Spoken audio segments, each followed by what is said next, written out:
దేవుని గురించి ఒక వ్యక్తి చెప్పాలి అంటే దేవుని యొక్క లక్షణాన్ని కనుక మనం తెలుసుకోవాలంటే ఈ వచనం సెలవిస్తున్న మాట ఎంత అద్భుతంగా ఉందో చూడండి. ఇందులో దేవుడు మొట్టమొదటిగా సృష్టించువాడు అనే మాట చూసాం, రెండవది విశాలపరుచువాడు అనే మాట చూసాం, మూడవది ఇచ్చువాడు అనే మాట చూసాం. ఈ 3 లక్షణాలు. మీరు ఎవరికైనా సువార్త చెప్పాలి అంటే, దేవుని గురించి చెప్పాలంటే ఈ వచనాన్ని వాడుకుని ఈ 3 విషయాలు చెప్పండి.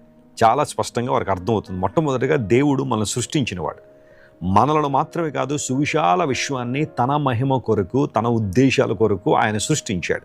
ఆకాశములు దేవుని మహింపరుస్తున్నాయని, అంతరిక్షము ఆయన చేతి పనిని ప్రచురం చేస్తుందని లేఖనాల్లో మనం చూసినట్టుగా ఈ సువిశాల విశ్వం అంతా కూడా దేవుడు తన అద్భుతమైన మాట ద్వారా కలుగు చేశాడు.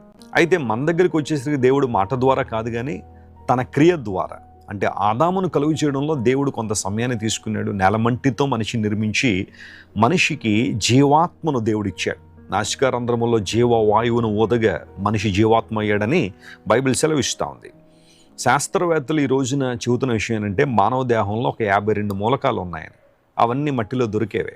దేవుడు మనలను తన రూపంలో, తన పోలికలో కలుగు చేసుకున్నాడు. ఎందుకంటే మనం తన కోసం జీవించాలని.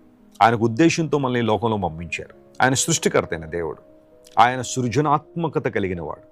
ఒక్కసారి సృష్టిని మనం చూస్తే ఎన్నో శ్రేష్టమైన అంశాలు సృష్టిలో దాగి ఉన్నాయి. వింతలు, విడ్డూరాలు, ఆశ్చర్యాలు, అద్భుతాలు ఎన్నో ప్రతిరోజు జరుగుతూనే ఉన్నాయి.